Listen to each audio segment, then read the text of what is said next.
దీని బిడ్డారా, ప్రపంచమంతట్లో కూడాను అల్లకల్లోల పరిస్థితులు, అసమతుల్య పరిస్థితులు, గందరగోళ పరిస్థితులు, బీభత్స పరిస్థితులు ప్రపంచమంతటా అలముకొని ఉన్నాయి.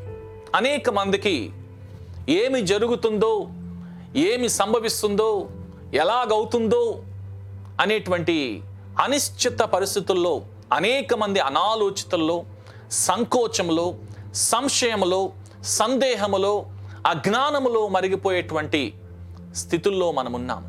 దేవుడు ఈ దినాన గందరగోళ పరిస్థితి గురించి, కన్ఫ్యూషన్ గురించి, అనిశ్చిత గురించి మనతో మాట్లాడాలని కోరుతున్నాడు. పరిశుద్ధ గ్రంథములో మొదటి కొరింథీయులకు రాసిన పత్రికలో 14వ అధ్యాయములో 33వ వచనంలో పౌలు భక్తుడు ప్రవచనాత్మకమైన విషయాల గురించి, అన్య భాషల గురించి మాట్లాడుకుంటా వచ్చి ఆయన సంఘములో క్రమ ప్రకారము కార్యక్రమములు జరగాలి అని కోరుకున్నాడు.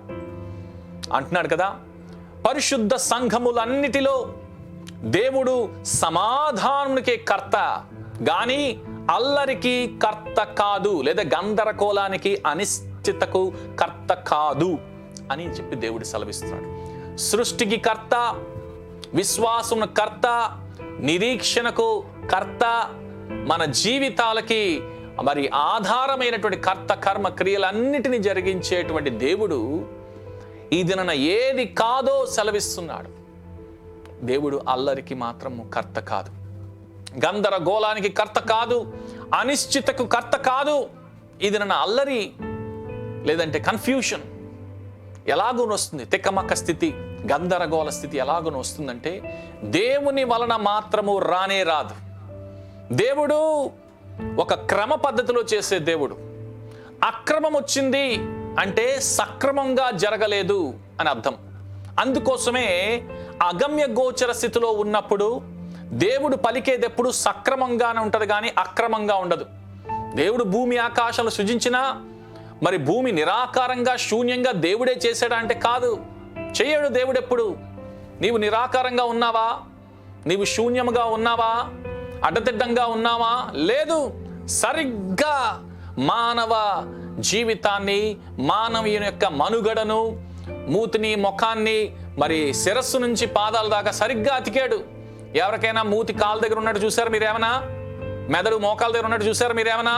చూడలేదు కదా. దేవునికి స్తోత్రం. దేవుడు సరిగానే అందరినీ మరి నిర్దేశించి ఉద్దేశించి కల్పిస్తా ఉన్నాడు. అయితే పరిశుద్ధ సంఘములన్నిట్లో దేవుడు సమాధానానికే కర్త గాని అల్లరికి కర్త కాదు. ఈ అల్లరి, గందరగోళము, ఈ సంకోచం ఎక్కడి నుంచి వచ్చిందంటే అపవాది నుంచి వచ్చింది.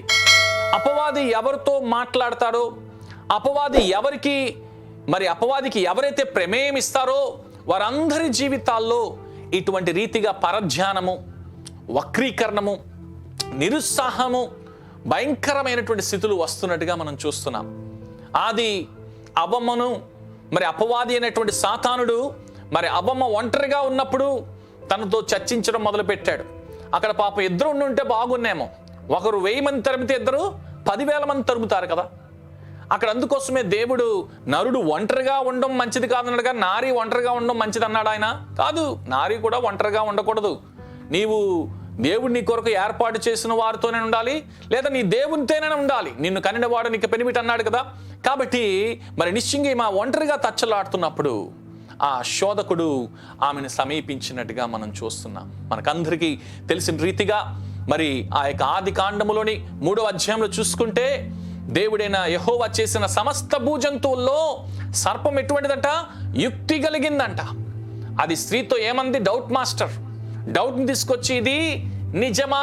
అసలు తన ఇంట్రడక్షన్ దేంతో స్టార్ట్ చేసింది? డౌట్తో స్టార్ట్ చేసింది. మీకు ఎప్పుడైనా కూడా అనుమానం వస్తే, అనుమానం పెనుభూతం అంటారు కదా, భూతం పూనేసి వచ్చేసింది మాట. కాబట్టి దాన్ని పొమ్మని చెప్పాలి. ప్రేమ అన్నిటినీ నమ్మును.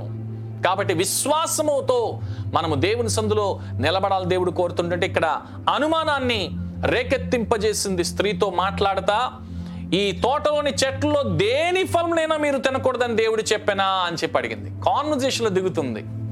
ఎలా దిగుతుందో చూడండి. అన్నీ తెలుసు అపవాదికి. దేవుడు తోట చెట్టు మధ్యలో ఉన్నటువంటి మరి ఆ యొక్క మంచి చెడ్డలను తెలివితేటలు ఇచ్చేటువంటి ఆ ఫలాన్ని మాత్రమే తినవద్దాడని తెలుసు, అయినా కూడాను ఇవన్నీ తినకూడదా అని చెప్పిస్తున్నది. మానవుడు ముఖ్యముగా 1000 ఏండ్ల వరకు కూడాను, అనగా నోవాహు జలప్రలయం వచ్చేంత వరకు వెజిటేరియన్, దేవునికి స్తోత్రం. ఆ తర్వాత మాత్రమే నాన్ వెజిటేరియన్ అయ్యాడు. ఆమేన్. కాబట్టి అందుకోసం vegetarians live longer than non vegetarians అట. శాకాహారం తినేవారు ఎక్కువ కాలం బతుకుతారట మాంసాహారం తినేవారి కన్నా. మాంసాహారం తినేవారు బాధపడద్దు, మీకు కూడా దేవుడు ఈ రీతిన మరి మనందరికి కూడా బల్లారదను అనుగ్రహించి ఆయన రక్త మాంసాల ద్వారా మీ తిన్న మాంసంలోంచి మీరు తిన్న శరీరంలోంచి ఉన్నటువంటి ప్రతి విధమైనటువంటి మాలిన్యాన్ని తీసేదును గాక.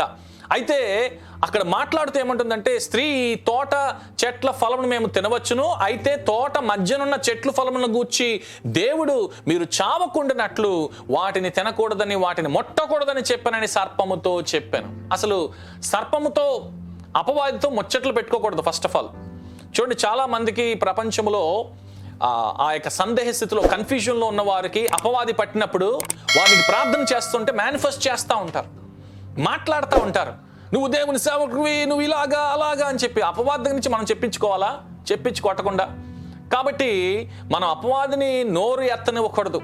అపవాది పట్టిన వారు మాట్లాడుతుంటే వెంటనే బద్దలు కొట్టేసి నీ పేరేంటి, నీ ఊరేంటి, నువ్వు ఎక్కడి నుంచి వచ్చావు, నీ పుట్టుపూర్వతలు ఎందుకు మనకు అన్ని. కాబట్టి వాటిని వెంటనే విడిచిపెట్టేలాగా దాన్ని బంధించేయాలి. వెంటనే దేవుడు మరి నిశ్చయంగా దేవుని మాటని మాత్రం మనం వినేలాగా ఉంచారు. అయితే సర్పం ఏమంటుంది? మీరు చావనే చావరు. ఒక్కోసారి సర్పం యొక్క మాట లేదా అపవాది మాట ఎలా కనిపిస్తుంది అంటే దేవుని మాట కన్నా కూడా చాలా బలంగా కనిపిస్తుంది. అనుమానంతో మనము ఎవరైనా ఏదైనా మాట అంటే కనుక వెంటనే దాన్ని నమ్మేస్తాం. కాబట్టి అనుమానం ఉంటున్నప్పుడు మీరు దేవుని మాటను తప్ప వేరెవ్వరి మాటను వినకూడదు గాక. మీరు వీటిని తినదినమున మీ కన్నులు తెరవబడినను మంచి చెడ్డలను ఎరిగిన వారే దేవుని దేవతల వలె ఉందినని దేవునికి తెలియనని స్త్రీతో చెప్పగా. ఎలా ఉంటారు? దేవతల వలె ఉంటారట. అసలు దేవుడి రూపంలో వీరిని చేస్తే దోతల రూపంలో, దేవుని రూపంలో, దేవతల రూపంలో మీరు అయిపోతారని చెప్పడం ఏంటి కదా? దేవుడు చేసిన దాన్ని వక్రీకరించడము. స్త్రీ ఆ వృక్షాన్ని తినేసింది, అనుమానంలో పడిపోయి సందేహంలో పడిపోయి వెంటనే మరి ఆ యొక్క ఆదాము కూడా ఇచ్చింది. వెంటనే వారికి ఆ మరణం వచ్చినట్టుగా మనం చూస్తాం. ఆ వెంటనే కూడాను వారు తెలుసుకుంది ఏంటంటే వారు కన్నులు తెరవబడి వారు దిగంబరు అనుకున్నారు. ఈ దిన కన్ఫ్యూజన్ వస్తే ఏమవుతుందంట, మన జీవితాల్లో అనేకమైన విషయాలు దిగంబరులమైపోతాం. దేవుని స్వరాన్ని విన్నప్పుడల్లా కూడా దూరం అయిపోతాం. సంఘానికి రండహో, సంఘాలు తెరిచారహో అనగానే దూరం అయిపోతుంది. అమ్మ బాబు ఈ కరోనా వచ్చేస్తుంది, కరుణ రాదని చెప్పి కదా. అందుకోసమే దేవుడు చల్లపూట ఆదాము అతని భార్యని మరి ఆ సంచరించున్న దేవుడైన యెహోవా స్వరం విని దేవుడైన యెహోవా ఎదుటికి రాకుండా తోట చెట్ల మధ్యలోనే వారు ఏం చేశారట? దాగుకున్నారంట. దేవుని బిడ్డలారా, ఇది నన్ను దేవుని స్వరాన్ని విని దాక్కుంటున్నావా? దేవుని స్వరాన్ని వినడానికి నీవు వేగిరపడుతున్నావా? ఇది నన్న ఆ కన్ఫ్యూషన్ని దేవుడు తీసేయాలని చెప్పి దేవుడు కోరుకుంటా ఉన్నాడు. యేసు ప్రభు నమ్మిన వారిగా మనమందరము కూడా మన జీవితాల్లో అనేకమైన సార్లు అసలు దేవుడు ఉన్నాడా, దేవుడు పని చేస్తున్నాడా, ప్రార్థన చేస్తా ఉంటే ఆయన కార్యాలు జరుగుతున్నాయా, ఏదో అనుకోకుండా అలాగనే మనకి ఏదైనా జరిగిపోతుందా అనేటువంటి అనుమానములో, అనుమానాస్పదంలో ఉన్నటువంటి వారు చాలా మంది ఉంటా ఉన్నారు. ఇదేనా దేవుడు నీ అనుమానాన్ని సంపూర్తిగా విదిలించేద్దునుగాక. అనుమానం వచ్చినప్పుడు, సందేహం వచ్చినప్పుడు, కన్ఫ్యూజన్ వచ్చినప్పుడు ఏమవుతుందంటే నీ మాటలు తడబడిపోతాయి. ఎందుకంటే నీ మాటలు తడబడ్డమే అపవాదికి కావాలా.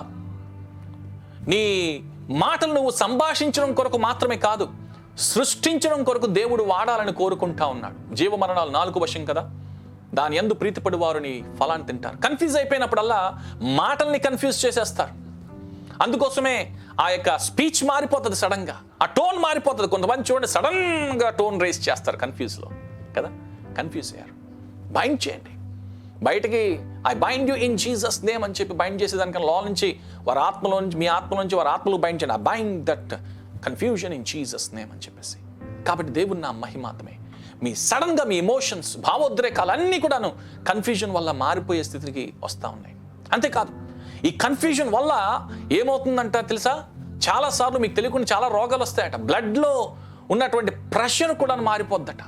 మధుమేహ వ్యాధి బాధ లక్షణాలు, యూటీఐ, యూరినరీ ట్రాక్ట్ ఇన్ఫెక్షన్స్, ఇవన్నీ కూడా కన్ఫ్యూజన్ వల్ల వచ్చేస్తున్నాయట. మీరు అది తగ్గించుకొని తగ్గిపోతాయి. ఏమేన్? కాబట్టి దేవుడు మనం ఎప్పుడు కూడాను ఆ కన్ఫ్యూజన్ ద్వారా వచ్చేటువంటి ఆ యొక్క భయంకరమైన లక్షణాలు, పరధ్యానం కానీ, డిస్ట్రాక్షన్ కానీ, డిస్టర్బెన్స్ కానీ, వక్రీకరించడం కానీ, క్షీణించడం కానీ, నిరుత్సాహపడము, ఇవన్నీ కన్ఫ్యూజన్ ద్వారా వస్తూ ఉంటాయి. అయితే బైబిల్ గ్రంథంలో కన్ఫ్యూజ్ అవడము, గందరగోళ స్థితిలో ఉండడము తప్ప అంటే చాలామంది బైబిల్ గ్రంథం, పరిశుద్ధ గ్రంథంలో నేను కూడా చాలాసార్లు కన్ఫ్యూజన్లో ఉన్నాను. అయినా దాని నుంచి బయటికి రావడము, దేవుని మీద విశ్వాసం ఉంచడం విన్న మనకు పరిశుద్ధ గ్రంథంలో భక్తులు చూసినప్పుడు పేతురు గారు, ఎలీషా గారు, గిడియోన్ గారు, మరి అలాగనే మోసెస్, మరి ఎస్తేరు, వీళ్ళందరూ కన్ఫ్యూజ్ అయ్యారు. కానీ ఆఖరికి దేవుని సందులో మాత్రము దాన్ని ఎదుర్కొని దేవుని మహిమాత్మే బయటికి రాగలిగారు. మీరు దాన్ని ఎదుర్కోకపోతే గందరగోళం విధ్వంసాన్ని సృష్టిస్తుంది, బేభత్సాన్ని సృష్టిస్తుంది. కాబట్టి మనం దాని నుంచి బయటికి రావాలని చెప్పి దేవుడు కోరుకుంటా ఉన్నాడు. ఎందుకంటే ఎప్పుడైతే ఆ గందరగోళ స్థితిలో ఉన్నారో, కన్ఫ్యూషన్లో ఉన్నారో, మీరు ఆ భయం ఏర్పడుతుంది. ఒక దైవజనుడు ఆఫ్రికా ఖండములో ప్రయాణం చేస్తూ ఉన్నాడు. ప్రయాణం చేస్తూ ఉంటే అతడు రాత్రి అయిపోతుంది, చీకటి అయిపోతుంది, ప్రయాణం చేస్తుండగా, అప్పుడు ఆఫ్రికాలో ఎక్కువ మంది కాలు నడకలు ఉంటారు కదా, అనుకోకుండా కాలు జారి ఒక లోయలోకి పడిపోతా ఉన్నాడు. లాగా పడిపోతా ఉంటే వెంటనే మరి నాకు మొర్ర పెట్టుము, నేను నీకు ఉత్తరం ఇచ్చేదామన్నాడు కదా దేవుడు. దేవా అని చెప్పి దేవునికి మొర్ర పెట్టాడట.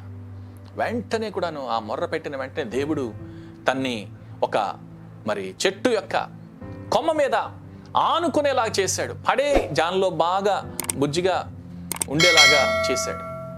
చేసిన వెంటనే కూడా అబ్బా దేవా నీకు స్తోత్రం, నాకు ఇలాగ ఆదుకున్నావా అని చెప్పి అనుకున్నాడు. అనుకున్న వెంటనే కూడాను మరి కొంతసేపటికి ఆ చెట్టు మీద వేలాడుతా, ఆ కొమ్మ మీద వేలాడుతా మరి ఉంటున్నప్పుడు దేవుడు అన్నాడు కదా తనతో మాట్లాడుతూ, ఆ చెట్టు కొమ్మను విడిచిపెట్టే అన్నాడు. విడిచిపెట్టి అన్నప్పుడు ఏంటి, దేవుడు అని పిలిస్తే దయ్యం వచ్చిందేంటి? లేక లేక ఆధారం కలిగింది, దీన్ని ఆధారం చేసుకొని నేను ఊగుతా ఉన్నాను, విడిచిపెట్టేమన్నాడు ఏంటి అనుకున్నాడు. మనుష్యుని మీద ఆధారపడేవారు, లోకం మీద ఆధారపడేవారు లోక సంబంధి, దేవుని మీద, దేవుని మాట మీద, దేవుని శక్తి మీద ఆధారపడేవారు మాత్రమే ఆత్మ సంబంధి. అతను అనుకున్నాడు ఇది దయ్యం మాటేమో అని కన్ఫ్యూజ్ అయిపోయి గందరగోళ స్థితిలో ఇంకా గట్టిగా ఊగి సాగి మొత్తానికి దాన్ని బాగా హత్తుకున్నాడు. ఆ కొమ్మని పడకుండా కూడా హత్తుకున్న వెంటనే ఆ కొమ్మకి రెమ్మకున్నటువంటి ఆ యొక్క ముళ్ళన్నీ కూడాను తనకు గుచ్చుకుపోతా ఉన్నాయి. అయినా పట్టించుకోకుండా కూడా ముళ్ళు గుచ్చుకుపోతే పోయింది, జీవితం కాపాడబడింది కదా అని చెప్పి ఇంకా గట్టిగా పడకుండా జాగ్రత్తగా అలాగున్నాడు. రాత్రంతా అలాగే రక్తసిక్తం అయిపోతున్న అలాగున్నాడు. తెల్లవారుతుంటుండగా నేను ఎక్కడున్నానా, భూమికి ఎంత దూరంలో ఉన్నానని చూసుకుంటే గనక భూమికి ఒక అడుగు దూరంలో ఉన్నాడంట ఆయన. అంటే ఆ కొమ్మ ఎక్కడుంది? భూమికి ఒక అడుగు దూరంలో ఉందంట. రాత్రి కాల సమయంలో దేవుడు మాట్లాడుతూ కొమ్మ విడిచిపెట్టే అంటే ఎక్కడుండేవాడు? అడుగు అంటే అతని దగ్గర 6 అడుగులు ఉండే మనిషి ఒక అడుగు కొమ్మని, భూమికి ఒక అడుగు కొమ్మలో వేలాడుతూ ఉన్నాడు. కొమ్మని విడిచిపెట్టుంటే ఏం చేసేవారు? భూమి మీద నిలకడగా ఉండేవాడేమో, మంచి నిద్ర కూడా పోయేవాడేమో, రక్తసిక్తం అయ్యేది కాదేమో. కన్ఫ్యూజ్ అయిపోయాడు. దేవుని మాట ఏదో, దయ్యం మాట ఏదో తెలియక కన్ఫ్యూజ్ అయిపోయాడు. ఇది మనలో కూడా చాలామంది దేవుడే మాట్లాడుతున్నా ఎవరు మాట్లాడుతున్నారో తెలియనటువంటి స్థితిలో ఉంటా ఉన్నారు. దేవుడు సెలవిచ్చాడు కదా, నీలో ఉన్నవాడి లోకములో ఉన్నవాని కంటే గొప్పవాడు. అసలు యేసు ప్రభు దగ్గరికి వచ్చేవారు ఎవరైనా కూడా యేసు ప్రభు అనండి. అందరూ కూడా జర మాస్క్లు వేసుకోలేదు కదా ఎవరు కూడా. మీరు మాస్క్ వేసుకోకపోతే కనుక యేసు ప్రభు అనండి. యేసు ప్రభు అన్న మీరు మీలో పరిశుద్ధాత్మ లేకుండా మాట అనలేదు. మీలో పరిశుద్ధాత్మ ఉన్నప్పుడు మాట్లాడకుండా ఎలా ఉంటాడు? జుమ్మా రోజే జుమ్మని లేకండి ప్రభువా, మిగతా రోజు కమ్మగా కూర్చోండి ప్రభువా, పప్పు వండి పడుకోండి అని అంటారా పరిశుద్ధాత్మ? లేదు, పరిశుద్ధాత్మ అస్తమాను మాట్లాడుతూ ఉంటాడు. అసలు ఆయన వెలుగు కలుగును గాక అన్న దినం నుంచి మాట్లాడడం మాత్రం మానలేదు, మాట్లాడుతూ ఉన్నాడు. కాబట్టి ఇది వినడానికి మనకి చెవిలో గులం ఎక్కువైపోయి వినలేకపోతున్నామేమో. కాబట్టి ఇది దేవుడు తప్పకుండా మాట్లాడుతున్నాడు. అయితే మనము వినలేక మనము అనేకమైన సార్లు దేవుని సన్నిధిలో దేవుని మాటను పట్టించుకోవట్లేదు. చూడండి, ప్రజలు ఏం చెప్పారో అనేటువంటి గందరగోళము చెంది చాలామంది మీరెవరో మీకు తెలుసు, కానీ ప్రజలు ఏం చెప్పారనేటువంటిది మనం తెలుసుకుని గందరగోళ కన్ఫ్యూజ్ స్థితిలో ఉంటాడు. Don't get confuse what people say who you are and who you know you are. నీకు తెలుసు ఎవరో నీకు చెప్తే నువ్వు అది ఇది ఇలాగ అంటే కనుక నువ్వు కన్ఫ్యూజ్ అయిపోతావు ఎందుకు? కాబట్టి ఇది దేవుడు నువ్వు ఏది చెప్తే ఎంత చెప్తే అంతే నీవు. దేవునికి స్తోత్రం. కాబట్టి దేవుని నా మహిమార్థమే దేవుని సందులో నీవు నిలకడగా ఉండాలని చెప్పి దేవుడు కోరుతున్నాడు. ఈ దిన ప్రపంచం అంతట్లో కూడాను భయంకరమైన పరిస్థితులు అలుముకుంటున్నప్పుడు మరి అపవాది ఏం చేస్తుంది అని అంటే గనక 2 కొరింథీ 4:4 అంటాడు కదా, దేవుని స్వరూపి అయినటువంటి క్రీస్తు మహిమ కనపరచు సువార్త ప్రకాశము వారికి ప్రకాశింపకుండు నిమిత్తము ఈ యుగ సంబంధమైన దేవత అవిశ్వాసులైన వారి మనోనేత్రాలకు గ్రుడ్డితనం కలగజేసెను. అవిశ్వాసుల గురించి మాట్లాడుతున్నారేమో అనుకుంటున్నారేమో. విశ్వాసులైన వారు విశ్వాసాన్ని కనబర్చినప్పుడు అవిశ్వాసులతో పాటు సమానమైపోతారు. నలుగురితో పాటు నతానియలు, కులంతో పాటు కొర్నియలను కలిసిపోయినట్టుగా ఈ యుగ సంబంధమైన దేవత విశ్వాసులైన వారికి కూడా అవిశ్వాసులు చేసి వారి మనోనేత్రాలని గుడిదనం చేసి దేవుని క్రీస్తు యొక్క మహిమ కనపరచు సువార్త ప్రకాశం వారికి ప్రకాశింపకుండా. వాక్యాన్ని వింటూ ఉంటాం. మీలో అనేక మంది వాక్యాన్ని వింటున్నప్పుడు కొంతమందికి దేవుడు ఇస్తున్నటువంటి మాట సరిగ్గా అలబడుతుంది, కొంతమందికి మామూలు ప్లెయిన్గా కనబడుతుంది. మిగతా వాళ్ళందరికీ మసాలాలు వేసి బాగా కారం మిరియాలు అన్నీ బాగా కూరినట్టుగా బాగా భలే రుచికరంగా ఉంటా ఉంది. దేవుని బిడ్డలారా, ఇది నా గుడ్డితనం దేవుడు తీసేయబోతున్నాడు. ఆ కన్ఫ్యూజన్ దేవుడు తీసేయబోతున్నాడు. మీ మీద నిందలు పడుతున్నాయేమో, మీ మీద అవమానాలు పడుతున్నాయేమో, మీ మీద రాళ్ళు వస్తున్నాయేమో, మిమ్మల్ని కుప్పగా పేర్చేసి ఇటుకలు పేర్చేస్తున్నారేమో, కానీ నీ పునాది గనక క్రీస్తు మీద ఉంటే దేన్నైనా కూడాను నీవు విడిపించుకుంటావు, తప్పించుకుంటావు. ఒక గేదె బాగా ఓల్డ్ అయిపోయిందంట. ఇదేంట్రా బాబు, కనీసం ఏమీ ఇవ్వట్లేదు, పనికి రావట్లేదు, ఎలాగ అనుకునే సమయంలో ఆ గేదె వెళ్ళిపోయి నూతులో పడిపోయిందంట. ఆ నూతు కూడా నీళ్ళు సరిగా లేవు కదా, ఎలాగ ఎప్పటి నుంచో కప్పేద్దాం అనుకుంటున్నాం, ఈ గేదె కూడా అందులోకి వెళ్ళిపోయింది కదా, ఒకటే పని అయిపోయిందని చెప్పి ఆ గేదె యజమాని ఏం చేశారంటే ఆ నూతులో ఇసుకేసేసి ఆ గేదెని కప్పేద్దాం అని చెప్పేసి వెంటనే కూడా ఇసుక వేయడం మొదలుపెట్టాడట. ఆమె కన్ఫ్యూజ్ అయిపోయింది, ఇదేంటి నాకు ఇసుకేస్తున్నారు నన్ను మాబో. ఆమె కన్ఫ్యూజన్ ఏంటంటే ఆ గేదె యొక్క కన్ఫ్యూజన్ నన్ను పైకి లేవనెత్తడం కోసం ఇసుకేస్తున్నారేమో అని చెప్పేసి ఆ ఇసుకేసినప్పుడు ఇలాగ దులిపించుకుందట. దులిపించుకొని అంతా కూడా ఇసుకేస్తున్నాడు, దులిపించుకుంది. ఇతనేమో ఊరక చూడకుండా వేసుకునేసరికి ఆ నూతంతా ఇసుకతో నిండపడిపోయింది. దులిపించుకుని ఈవిడేమో బయటకు వచ్చేసి ఆయన కనపడగానే ఆయన ఆశ్చర్యపడిపోయింది. సత్యం అనుకున్నాం, పాతి పెట్టేసాం అనుకున్నాం, బయటకు వచ్చేసేవేంటని. ఇది నీ జీవితంలో కూడా అపవాది నీ మీద అనేకమైన భారాలు వేస్తుందేమో, అపనిందలు వేస్తుందేమో, అవమానకరమైన స్థితులు వేస్తుందేమో. నీవేంటో నీ దేవునికి ఎరుకనే. ఎంతమంది ఏది వేసినా జనులు మేము నిందించి హింసించి అబద్ధముగా మీ మీద చెడ్డ మాటలల్లా పలుకున్నప్పుడు మీరు ధన్యులు, పరలోకంలో పైసలు ఎక్కువైపోయిన ఎగిరికి అంతేమన్నాడు కదా. కాబట్టి నిశ్చయంగా దేవుని నా మహిమార్థమే నీవు కన్ఫ్యూజ్ అవ్వద్దు. ఎవరెన్ని మాటలన్నా, ఎవరెన్ని రీతిగా చెప్పినా దేవుడు ఏమి చెప్పాడు, ఎంత చెప్పాడు, ఎలాగ చెప్పాడు అన్నదే ఫైనల్. కాబట్టి దేవుని నా మహిమార్థమే అట్టి రీతిగా దేవుడు మన జీవితాన్ని మలుచుకోవాలని దేవుడు కోరుకుంటా ఉన్నాడు. అసలు ఈ మొట్టమొదటి తికమక కన్ఫ్యూజన్ ఎక్కడి నుంచి వచ్చింది అని అంటే కనుక ఆ యొక్క బాబేలు గోపురము కట్టేటప్పుడు దేవుడు ఆ యొక్క కన్ఫ్యూజ్ చేశాడు. ఆ కన్ఫ్యూజన్ని తీసుకొచ్చినట్టుగా మనం చూస్తున్నాం. బాబేలు గ్రేపను మనకందరికీ తెలుసు. నేను ఇరాక్ దేశంలో బాబేలు దగ్గర కొంతకాలం ఉన్నాను. అక్కడంతా ప్లెయిన్స్, దగ్గరగా మరి ఆ యొక్క నోవాహు జలప్రలయం తర్వాత 100 సంవత్సరాల తర్వాత ఈ యొక్క బాబేలు గోపురం దగ్గరికి ఆ యొక్క తూర్పు వైపు నుంచి వచ్చిన జనాలు. చాలా బాగా ఉంటుంది, ప్లేన్స్ ఉంటాయి, అక్కడ నివాసయోగ్యమైన స్థలము. అయినా ఒక్కరు కూడా కొన్ని వందల వేల సంవత్సరాల నుంచి అక్కడ నివాసం ఉండలేదు. సద్దాం హుస్సేన్ గారు 1989వ సంవత్సరంలో ఆ ప్రాంతాన్ని డెవలప్ చేద్దామని చెప్పి ఒక ప్యాలెస్ కట్టుకొని బంగారపు కమోడ్లు కూడా కట్టుకున్నాడు ఆయన. అక్కడోనే శిథిలావస్థలోకి వెళ్ళిపోయాడు ఆయన. అక్కడి నుంచి ఆయనకి ఆ యొక్క పతనం అంతా స్టార్ట్ అయింది. అయితే ఆ యొక్క ప్లేన్స్ దగ్గరికి వీళ్ళందరూ కూడా వచ్చారట. వచ్చి ఆ స్థలములో వాళ్ళు ఏమనుకున్నారు అని అంటే గనక, మరి ఆ యొక్క ఆదికాండంలో 11వ అధ్యాయంలో మనం చూస్తూ ఉన్నాము కదా, భూమి అంతటా కూడా ఒకే భాష ఒకే పలుకు ఉన్నదట. అంతవరకు కూడా ఒకటే భాష. మహా అయితే ఆ నోవాహు గారి సంతానమే కదా, వారి సంతానము 100 సంవత్సరాల లోపల ఎంతమంది ఉంటారు? ఒక 10-30 వేలు లేదా ఒక 100,000, 1,00,000 లోపల జనాలు ఉండుంటారేమో. అయితే ఒకటే భాష మాట్లాడుతూ ఉన్నారు వాళ్ళందరూ కూడా. అయితే ఈ షీనారు అనేటువంటి ప్రాంతానికి వచ్చారు. షీనారు అనే ప్రాంతం బాబేలు ప్రాంతం. బాబేలు అని అంటే ఏంటంటే దాని యొక్క అర్థము, అసలు బాబేలు అంటేనే కన్ఫ్యూజన్.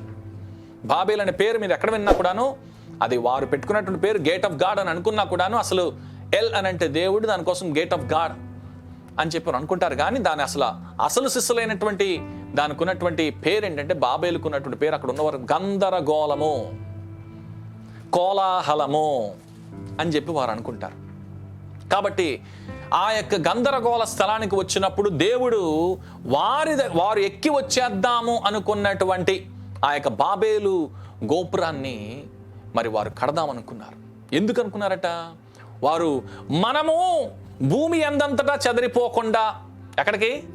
భూమి అందంతటా కూడాను చెదిరిపోకుండా ఒక పట్టణమును, ఆకాశమునంటూ ఒక శిఖరమును, ఒక గోపురమును కట్టుకొని పేరు సంపాదించుకుని రండమని చెప్పి మాట్లాడుకొనగా. చూడండి, వారు ఏమనుకుంటున్నారు? చెదరిపోవద్దు అనుకుంటున్నాడు. దేవుడు ఏమన్నాడు? చెదరమన్నాడు కదా. మీరు ఫలించి అభివృద్ధి చెంది భూమి నిండించి దాన్ని లోపరుచుకోండి అని చెప్పేసి దేవుడు చెప్పాడు కదా. అక్కడ ఆది కాండంలో కూడా 1వ అధ్యాయంలో 28వ వచనం చూస్తే కదా, మీరు ఫలించి అభివృద్ధి నొంది విస్తరించి భూమి నిండించి దాన్ని లోపరుచుకోండి అని అంటాడు. నోవాహు గారు కూడా అదే చెప్పాడు, మీరు ఫలించి అభివృద్ధి చెంది విస్తరించి భూమిని నిండించి దాన్ని లోపరుచుకోండి. పొడుగ్గా కాదు, మీరు అడ్డంగా వ్యాపించుకోవాలంటాడు. నిలువుగా ఎక్కడికి వెళ్ళినా కూడా నిలువు టవర్లే కదా.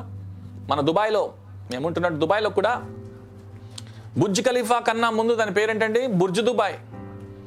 ప్రపంచంలో అత్యంత ఎత్తైనటువంటి భవనము ప్రారంభిస్తున్నాడు. భవనం నిర్మాణం ఆగిపోయింది. ఆ భవనంలో సంపూర్ణ పరిచయకు రానప్పుడు మరి నేను అక్కడ పనిచేస్తా, సేవ చేస్తున్నప్పుడు అక్కడ భవనంలో నేను కూడా పనిచేసేవాడిని, ప్రాజెక్ట్ మేనేజర్ కింద, MEP. అయితే ఆ భవన నిర్మాణం ఆగిపోయింది. వేల మంది పనులందరూ ఆగిపోయారు రిసెషన్ వలన. అయితే వెంటనే కూడాను Khalifa garu, Abu Dhabi Sheikh his highness Sheikh Khalifa bin Zayed garu మరి కొంత ధనాన్ని పంప్ చేయడం చేత ఆ భవనానికి బుర్జ్ దుబాయ్ నుంచి బుర్జ్ ఖలీఫా అయిపోయింది. అయితే ఆ భవన నిర్మాణం అయిపోయింది. ప్రపంచంలో ఉన్నతమైనటువంటి భవనం. ఇదినన్నా మరి ఈ భవనాన్ని కూడాను వారు నిర్మించేద్దామని చెప్పేసి వారు అనుకున్నారు. అనుకునే లోపల ఏం జరిగింది అని అంటే కనుక, అప్పుడు యెహోవా ఇదిగో జనము ఒక్కటే, వారికందరికీ ఏంటండి? భాష ఒక్కటే. వారు ఈ పని గనక ఆరంభించితే గనక ఇక మీదట వారు చేయదలిచిన ఏ పనైనా చేయకుండా వారిని ఆటంకపరచలేమని చెప్పి, ఆటంకం ఏమీ ఉండదని చెప్పేసి దేవుడు అప్పుడు ఏమని అనుకున్నాడంటే, గనుక మనము దిగిపోయి, ఎవరు? మనము అందాం అందరూ అంటే దేవుడు తండ్రి, కుమార, పరిశుద్ధాత్మ త్రియేక దేవులు దిగిపోయి వారిలో ఒకని మాట ఒకనికి తెలియకుండా అక్కడ వారి భాషను తారుమారు చేయడము రండని అనుకొనెను. దేవునికి స్తోత్రం. కాబట్టి దేవుడు అనుకున్నాడు, మరి వారు అనుకొని మరి మారును చేసినట్టుగా అక్కడ తారుమారు వచ్చింది, కన్ఫ్యూషన్ అక్కడ వచ్చింది. God confuse the language. అంతవరకు కూడా అందరూ ప్రపంచం అంతట్లో దగ్గరగా అక్కడ మాట్లాడే భాష అరామిక్ భాష అయ్యి ఉండవచ్చు. అరామిక్ భాష అనగా అరబిక్ భాష, హీబ్రూ భాష మిళితమైనటువంటి భాషగా ఉంటా ఉంది అది. మరి ఆ భాష మాట్లాడి ఉండవచ్చు. కానీ అక్కడి నుంచి మాత్రము ఆ యొక్క భవన నిర్మాణ పని ఆ భాష లేకుండా అవదు. మేము ఆ భవనాన్ని నిర్మించేటప్పుడు, బుర్జ్ ఖలీఫా నిర్మించేటప్పుడు కోఆర్డినేటర్స్ ఉంటారు. అనేకమైన departments, mechanical, electrical, plumbing, fire fighting, fire alarm, interiors, exteriors, మరి ఆ యొక్క సబ్స్ట్రక్చర్, రూఫ్ స్ట్రక్చర్, వీటన్నిటికీ అనేకమైనటువంటి కోఆర్డినేషన్స్ కావాలా. ఈ కోఆర్డినేషన్స్తో పాటు ఆ భాషలు, చాలా దేశాల వారు పనిచేశారు అందులో. దగ్గరగా 120 మంది దేశాల వారు అందులో పనిచేశారు. అనేకమైన దేశస్తులు పనిచేస్తున్నప్పుడు కొంతమందికి భాష రాదు, ఎక్కువ మంది పనిచేసేటువంటి మాట లేబరర్సే. కాబట్టి వారికి కోఆర్డినేటర్స్, ట్రాన్స్లేట్ చేసుకుంటా వారికి అన్ని కూడా కనుక్కుని ఆ భవనాన్ని కట్టడానికి ఆస్కారం అవుతుంది. ఒకరి భాష ఒకరు తెలియకపోతే అలా కట్టుకుంటారు. కన్ఫ్యూజ్ అయిపోయిన వెంటనే ఆ భవనము ఆగిపోయింది. అక్కడ భూమి అంతటా వారిని చెదరగొట్టిన గనక వారు ఆ పట్టణము కట్టుట మాన్రి. లేదంటే గనక ఆ పట్టణమే కట్టుంటే మనం అందరం ఇరాకోల్లో అయిపోయి ఉండేవాళ్ళం. ఎందుకంటే ఇరాకులో ఆ పట్టణం కట్టేసేది, ఇరాకు చుట్టుపక్కల నాగరికత అంతా ఇరాకే ఉండేది కదా. బాబేల్ అని పేరు పెట్టారు కనుక మరి ఆ యొక్క పేరు బాబేల్ అని పేరు పెట్టింది. ఎందుకనగా యెహోవా భూజనుల భాషను తారుమారు చేసెను. అక్కడ నుండి యెహోవా భూజనులందరినీ చెదరగొట్టెను. దేవునికి స్తోత్రం. మీరు వెళ్ళండి, సర్వలోకంలోనికి వెళ్ళి సర్వ సృష్టికి సువార్తను ప్రకటించంటే పక్కనే కొట్టు పెట్టేస్తారు కదా. పక్కనే సంఘం ఉంటే ఆ పక్కనే పెట్టుకోవాలా. కొన్ని షాపింగ్ స్టోర్స్ అన్నీ ఒకలో ఉన్నట్టుగా పక్కపక్కనే సంఘాలు, పక్కపక్కనే అన్నీ కూడాను. లేదు, మీరు భూ దిగంతముల వరకు వెళ్ళండి, సంఘాలు లేని స్థలాలు ఉన్నాయి. ఎప్పుడు ఎక్కడా కూడా కనీసం యేసు ప్రభుని వినేటువంటి ఆ చెవులు కూడా ఉన్నాయి. వారికి వెళ్ళి గింగురు అనిపించండి అంటే కనుక మోగించోటే మోగిస్తూ ఉంటాం, పెచ్చించోటే స్వభలు పెడతా ఉంటాము, అక్కడే తచ్చట్లాడుతూ ఉంటాం. దేవుని బిడ్డారా, ఇది నన్ను దేవుడు చెదరగొడుతున్నాడు. అందుకోసమే ఈ యొక్క పాండమిక్ ద్వారా ఏమవుతుంది, చెదరిపోయారు చాలామంది, బెదిరిపోయారు చాలామంది, కలత చెందిపోయారు. నీవు దేవుని కొరకు, దేవుని నా మహిమాధమే వర్ధిల్లాలా, ప్రకాశించాలని దేవుడు కోరుకుంటా ఉన్నాడు. మమ్మల్ని దేవులను మిడిల్ ఈస్ట్లో దుబాయ్ని కేంద్రంగా చేసుకుని పరిచర్యను ప్రారంభించినప్పుడు దేవుడు మాట్లాడుతున్నాడు, సర్వలోకమునకు వెళ్ళమని. దీన్ని కేంద్రంగా చేసుకుని దేవునికి నా మహిమాది 100 దేశాలకు పైగా సువార్తను, సువిశేషాన్ని అనేక మందికి చాటించడానికి దేవుడు కృపనిచ్చాడు. అనేకమైనటువంటి దేశాలు, సంఘాలు నాటడానికి, సువార్త సభల ద్వారా అనేక వేల లక్షల మందిని రక్షణలో తీసుకురావడానికి దగ్గర 20 సంవత్సరాలకు పైగా దేవుడు కృపనిచ్చాడు. దేవునికి స్తోత్రం, దేవునికి మహిమ కలుగునుగాక. అయితే ఈ మధ్యకాలంలో అనేక మంది పాస్టర్లు, మేము ఏర్పాటు చేసినటువంటి సంఘం కాపర్లు వారు అంటా ఉన్నారు కదా, మేము మెయింటైన్ చేయలేకపోతున్నామండి, సంఘాన్ని మూసేద్దాం అనుకుంటున్నాము, ఎక్కువ మంది రాలేట్లేదు, కన్ఫ్యూజ్ అయిపోతున్నాం, మేము ఈ సంఘానికి మేము రెంట్లు కట్టుకోలేకపోతున్నాము, మెయింటైన్ చేయలేకపోతున్నాము. నన్ను దేవుని రాకడ సమీపంగా ఉంది. అంతం వరకు నమ్మకంగా ఉన్నవాడే రక్షించబడతాడు. మనము దేవుని సేవ అంటే మనకున్నటువంటి అవసరకర్లు తీర్చుకోవడం కాదు, దేవుని అవసరకర్లను తీర్చడము. సంపాదించడం కొరకు సేవ కాదు, అనేక మందిని క్రీస్తు కొరకు సంపాదించడమే సేవ. కాబట్టి ఇది నా దేవుని సందులో వారు ఏమి చేయగలిగింది సహాయాన్ని వారు చేయగలుగుతున్నాము, ప్రార్థన చేస్తున్నాము. మేము చేయగలిగినటువంటి సహాయం సంఘములో అనేక మంది ప్రతి మాసము కూడాను 50 రూపాయలు వారి కోసము ఆ ప్రపంచ సువార్తి కొరకు విత్తున్నటువంటి ద్వారా, ఆ విత్తనం ద్వారా అనేకమైన సంఘాలను, సంఘస్థులను, ఆ సేవలను కొనసాగించడానికి దేవుడు కృప చూపుతున్నాడు. దేవుని బిడ్డలారా, ఈ దిన దేవుని నా మహిమార్థమే దేవుడు మనము విస్తరించాలని చెప్పి, ఫలించాలని కోరుకుంటే తారుమారైపోయి తచ్చట్లాడకుండా ఉంటా ఉన్నాము. నీవు అభివృద్ధి చెందాలా, పిల్లోడు ఎదగాలి అని చెప్పని కోరుకుంటాం. చిన్న పిల్లోడు లాగే 1వ సంవత్సరంలో ఉండిపోవాలని కోరుకుంటామా? కాదు, మనం ఎదగాలి, పొదగాలి, దేవుని కొరకు ప్రకాశించాలని దేవుడు కోరుకుంటాడు. ఎక్కడ దాకా ఎదగాలంటే ఆయన స్వరూప్యములో మారేంత వరకు మనం మలచబడాలని చెప్పి దేవుడు కోరుకుంటా ఉన్నాడు. కాబట్టి తిన దేవుని సందులో మనం అటు రీతిగా ఉన్నామా? చాలాసార్లు మనము ఆ కన్ఫ్యూజన్తో బాధపడతా ఉన్నాము. కానీ యేసుక్రీస్తు ప్రభులు వారి భూమి మీదకి రావడానికి కలిగినటువంటి ఒక ప్రధానమైనటువంటి కారణం ఏంటంటే కన్ఫ్యూజన్ తీసేయడానికి. అందుకోసమే క్రీస్తు పూర్వము, గతః, క్రీస్తు పర్వం అంటే ఈ యొక్క క్రీస్తు శకంలోనికి మనం వచ్చేసాం. మొదటి యోహాను పత్రికలో 3వ అధ్యాయం 8వ వచనం ఏం సెలవిస్తుందంటే, అపవాదట మొదటి నుండి పాపం చేస్తున్నాడు గనుక పాపం చేయవాడు అపవాది సంబంధి. అపవాది యొక్క క్రియలు లయపరుచుకే దేవుని కుమారుడు ప్రత్యక్షమయ్యాడు. చంచల స్థితిని తీసివేసేసి నిశ్చల స్థితి కొరకు, అస్థిర స్థితిని తీసివేసేసి స్థిర స్థితి కొరకు దేవుడు మరి ఆయన కుమారుడిని పంపించాడు. స్థిరత్వం వచ్చింది. ఆయన వచ్చిన తరువాతే భూమి మీద నిలకడ వచ్చింది. అసలు దేవుని ప్రణాళిక అక్కడే ప్రత్యక్షమైంది. కాబట్టి మన జీవితాల్లో ఒకవేళ మీకు కన్ఫ్యూజన్ వస్తుందా, మీకు అనాలోచితంగా ఉంటున్నారా, ఒక ఉపాయాన్ని చెప్తున్నాను మీ అపాయంలో. దేవుడు సెలవిస్తున్నాడు కదా, 2 కొరింథీ 10:5 అంటాడు కదా, మేము వితర్కములను దేవుని గురించిన జ్ఞానమును అడ్డగించు ప్రతి ఆటంకమును పరద్రోసి ప్రతి ఆలోచనను క్రీస్తుకు లోబడినట్టుగా చెరపట్టి, మీ ఆలోచనను లేదంటే అనాలోచనలను దేవునికి చెరపట్ట చేయండి. మీ బ్రతుకును మీరు బ్రతకలేరు. బతికించిన దేవుడే మన దేవుని బతికించగలడు కనుక బతికించిన దేవునికి మన బతుకుని అప్పచెప్తే సరిగ్గా బతకగలుగుతాం. కాబట్టి మీ ఆలోచనలు, as a man thinketh in his heart so is he. ఒక మనుషుడు తన హృదయంలో మస్తిష్కంలో నిర్ణయించుకున్న దాని ప్రకారం తన జీవితం ఉంటుంది. ఈ దినన్నా నేను పోతానేమంటే మీరు పోతారు, నేను బతుకుతాను అనుకుంటే బతుకుతారు. మీరు ఏదని అనుకుంటారో, ఏది కన్ఫ్యూజ్ చేస్తుందో అదే పట్టుకొని ఊగుతా ఉంటే అదే అవుతారు. కాబట్టి ఇదేనా దేవుడు మీ మస్తికంలో వచ్చే ప్రతి ఆలోచనను దేవుని దగ్గర పెట్టాలని కోరుతున్నాడు. రాబోయే దినాల్లో టెక్నాలజీస్ రాబోతున్నాయి. ప్రవచనం చెప్తేనే మనుషుని హృదయంలో ఉన్నదేం తెలిసిపోదు. అనేకమైనటువంటి యంత్రాలు రాబోతున్నాయి. తలకాయలో మెదడులో రగులుతున్నటువంటి ఆలోచనలన్నిటినీ కూడా శిలాపలకాలుగా రాసేసేటువంటి టెక్నాలజీలు రాబోతున్నాయి.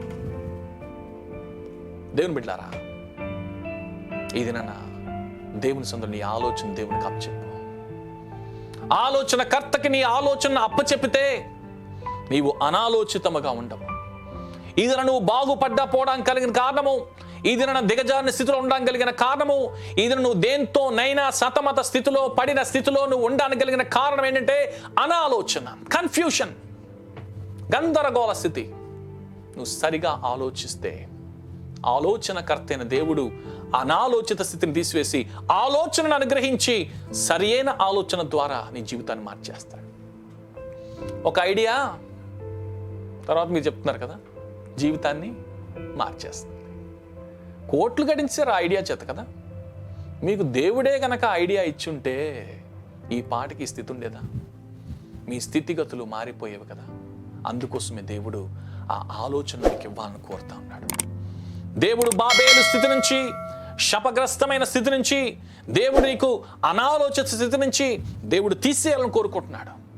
ఎందుకంటే వారు స్వార్థపూరితముగా వారు పట్టణము కట్టుకోవాలి, వారు ఆకాశానికి ఎగిరిపోవాలి. దేవుని దగ్గరికి కాదు, పేర్లు సంపాదించడం కోసం కాదు.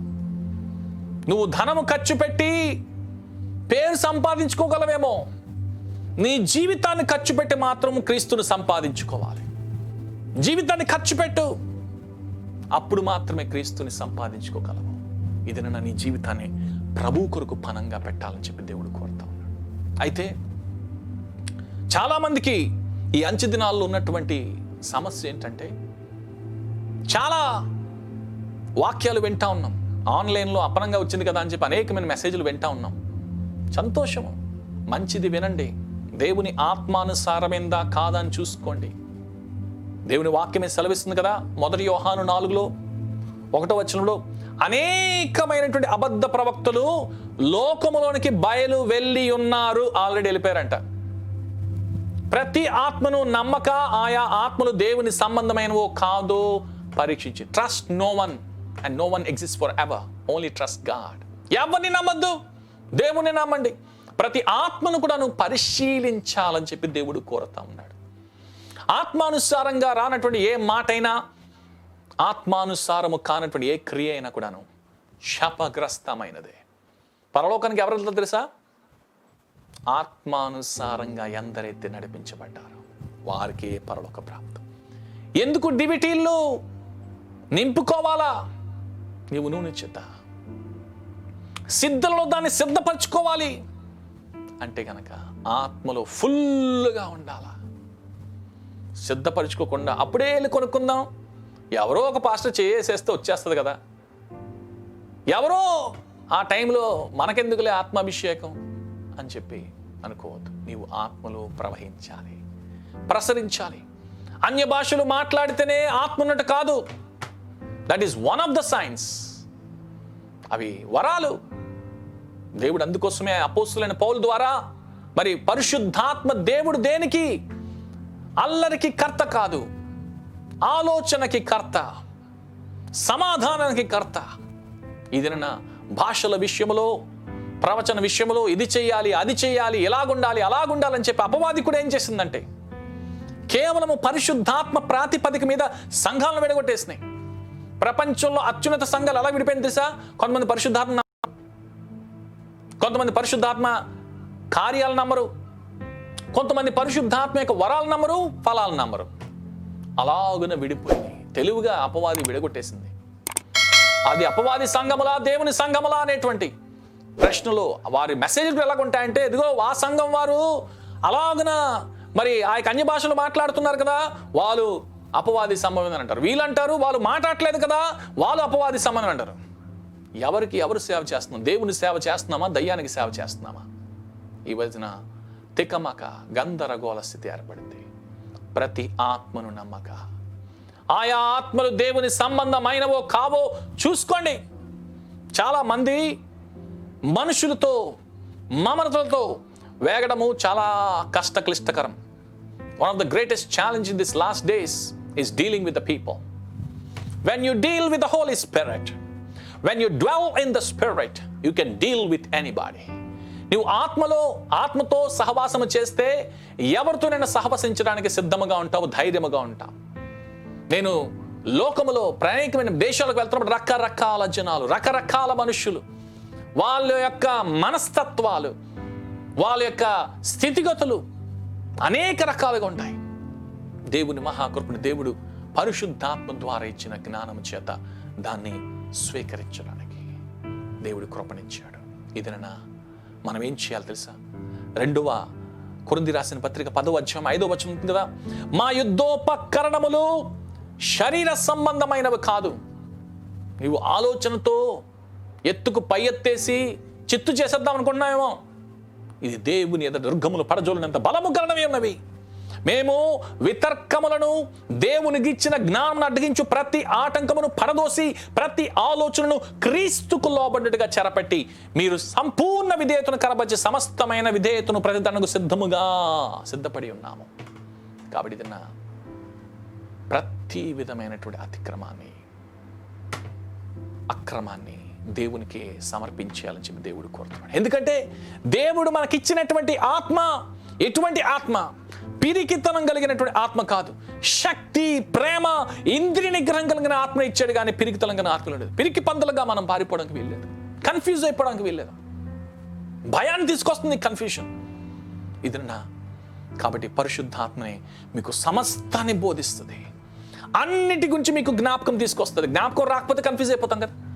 కొన్నిసార్లు పాట పాడుతూ ఉంటాం, మధ్యలో పాట రాకపోతే కన్ఫ్యూజ్, మాట రాకపోతే కన్ఫ్యూజ్, బాట రాకపోతే కన్ఫ్యూజ్. ఆత్మ ఉంటే కనుక ఏ కన్ఫ్యూషన్ ఉండదు. ఒక చిన్న ద్వీపంలోనికి వెళ్ళాను, ఫీజీ దగ్గర ఉన్న ద్వీపం. అక్కడ నాకు ఒక పాస్టర్ గారు డ్రైవ్ చేస్తున్నారు. డ్రైవ్ చేస్తూ ఉంటే అర్ధరాత్రి అయిపోయింది, మీటింగ్ అవగొట్టుకుని వస్తుంటే మధ్యరాత్రి 1:30 అయిపోయింది. ఆయన డ్రైవ్ చేస్తే అడవుల్లోకి వెళ్ళిపోతూ ఉంటే ఎంతకీ రావట్లేదు రూటు. ఇంకా ఆ రోడ్డు ఆగిపోయింది. ఇటు వెళ్ళినా అటు వెళ్ళినా ఎంత తిరిగాడు, ఒక అరగంట తిరిగాడు అంతా కూడాను. GPS ఆన్ చేసాడు, అవ్వట్లేదు. నేను అప్పుడే కొంచెం అలసిపోయి ఉన్నానేమో, కురికేస్తున్నాను నేను. అతను ఎంతకీ ఏది బండి కదలట్లేదు, కొనకట్లేదు అని చెప్పేసి చూసేసరికి ఏమని అంటే కనుక, పాస్టర్ గారు ఇక్కడ మేము ఐ థింక్ రాత్రి అయిపోయింది, GPS పని చేయట్లేదు, సిగ్నల్ లేదు, కాబట్టి జర జాగ్రత్తగా నేను కిటికీ డౌన్ చేస్తాను, పండుకుందాం అన్నాడు. చుట్టుపక్కల నుంచి క్రూరముగాల మోతలు వినపడతా ఉన్నాయి. ఈయన అన్నాడు పడుకుందాం ఇక్కడే, తెల్లవారి లైట్ వచ్చాక దారి చూసుకుని వెళ్దాం అన్నాడు. మనము ఆత్మానుసారంగా ఉంటే ఎప్పుడు లైటే, ఫుల్ లైట్లో ఉంటాం మనం కదా. పరిశుద్ధాత్మను అడిగాను. పరిశుద్ధాత్మ దేవుడు చెప్తా ఉన్నాడు, ముందు స్ట్రైట్ రూట్లు చెప్తా ఉన్నాడు. GPS అంటే గ్లోబల్ పొజిషనింగ్ సిస్టమ్, కానీ మనం గాడ్స్ పొజిషనింగ్ సిస్టమ్ ఆన్ చేసుకోవాలి ఎప్పుడు కూడా. ఆయనతో చెప్పాను, అయ్యగారు మనం తిన్నగా వెళ్ళి రైట్కి వెళ్ళి లెఫ్ట్కి వెళ్ళి స్ట్రైట్ వెళ్ళి అటు వెళ్దామండి అని చెప్పాను.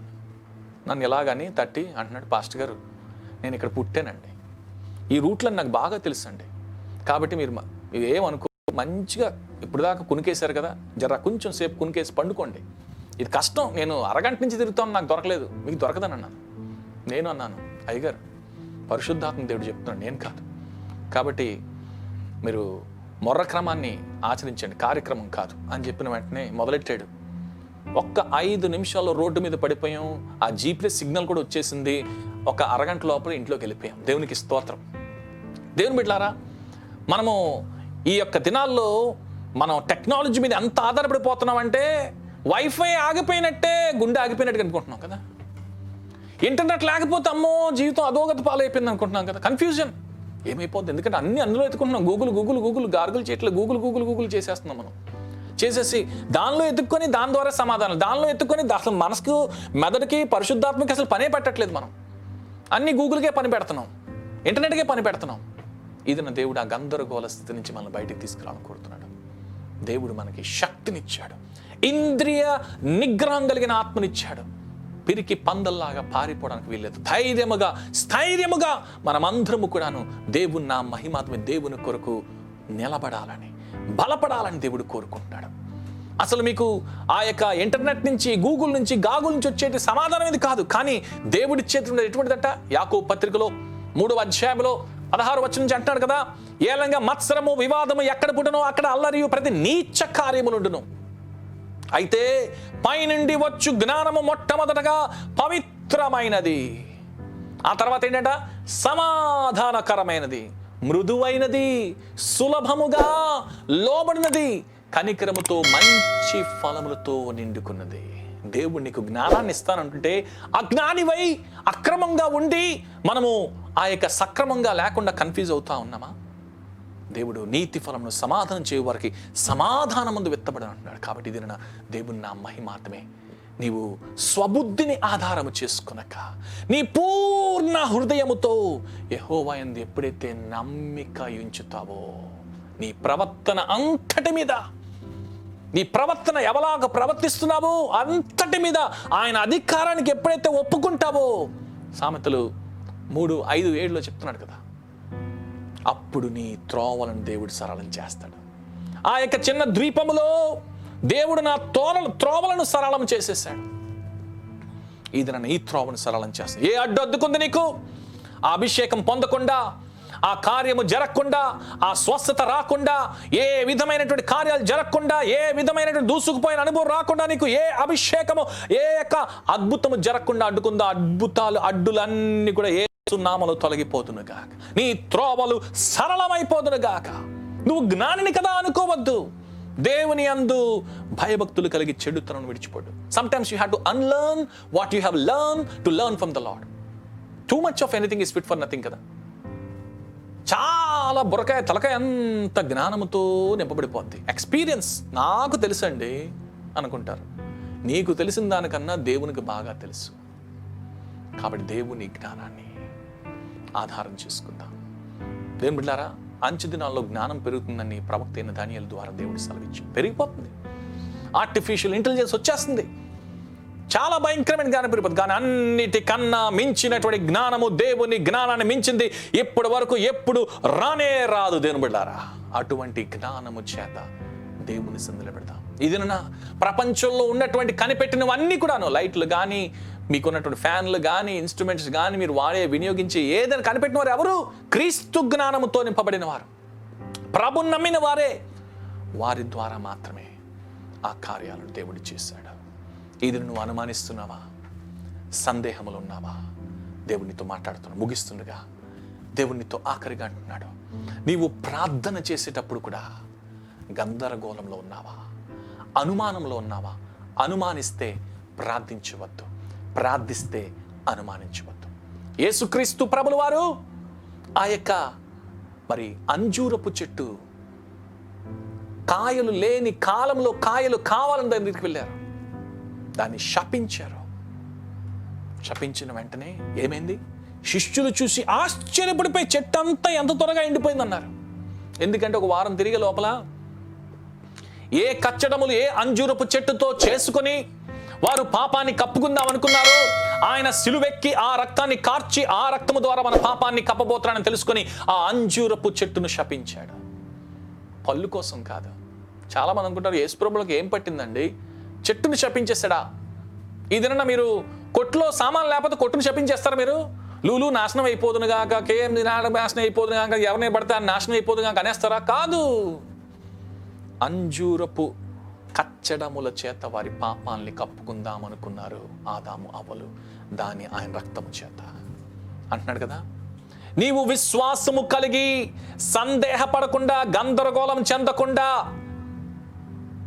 ఈ అంజూరపు చెట్టుకు జరిగిందే దాన్ని చేయటం మాత్రమే కాదు. మత్తయి సువార్త 21 అన్నాడు, ఈ కొండను చూచి నీవు ఎత్తబడి సముద్రములో పడవేయ మంటే అది జరిగిపోతుంది.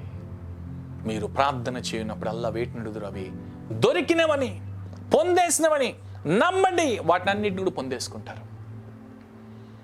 అయితే ఇక్కడ నీవు తెకమక గందరగోళంలో నీవుండి, కన్ఫ్యూజన్లో ఉండి, నీవు తెలుసుకోవాల్సిన విషయం అంటే దేవునికి ప్రార్థించిన విషయాలు కొన్ని ఉంటాయి. ముగిస్తున్నాను. నీ చుట్టుపక్కల నీకు వ్యతిరేకంగా ఉన్న విషయాలతో నీవు శాసించాల్సిన విషయాలు ఉంటాయి. శాసించాల్సిన విషయాలు ప్రార్థించకూడదు, ప్రార్థించాల్సిన విషయాలు శాసించకూడదు. దేవుని శాసిస్తారు, ఏ దేవా ఇచ్చే అని చెప్పేసి శాసించడం కాదు. నువ్వు శాసించాల్సిన దాన్ని శాసించు, అప్పుడు దేవుడు ఆశించిన దాన్ని ఇస్తాడు. ఇక్కడ దేవుడు ఏమన్నాడు, చాలా జాగ్రత్తగా చూడండి. ప్రార్థించు, కానీ నీకున్నటువంటి ఆ కొండతో నువ్వు మాట్లాడమన్నాడు, ఆ బండతో నువ్వు మాట్లాడమన్నావు. అనుమానము కొండల్ని కలగజేసేస్తుంది, ప్రార్థన కొండల్ని పిండి చేసేస్తుంది. నీకు అనుమానం ఉందా, నీ కొండలు కలగజేసేస్తున్నావు. నీ కొండలు వచ్చేస్తున్నాయి బాగా, కొండలు బండల మధ్యలో బాగా హాయిగా ఉంటున్నావు, ఎందుకంటే అనుమానం. దేవుడు నీ కొండతో మాట్లాడమంటున్నాడు. ఏ కొండ అది? ఏ బండ అది? స్థిరత్వము లేనటువంటి కొండ, అగమ్య గోచరమైన కొండ, అనుమానపు కొండ, లేదంటే కనుక అనారోగ్యపు కొండ. ఏ కొండనేసుకున్నావు నువ్వు? ఆ స్త్రీ ఆ కొండను విడిచిపెట్టి వెళ్ళిపోయింది. ఎందుకంటే ఆ కొండ ఒక పాత్రగా నీళ్లు తీసుకుని వెళ్ళింది సామర్య స్త్రీకి, తనే ఒక పాత్ర అయిపోయింది. ఇదన నీవు ఆ అనుమానము లేకుండా నీ కొండతో మాట్లాడు, నీ యొక్క అద్భుత కార్యాన్ని నీవు చూస్తావు.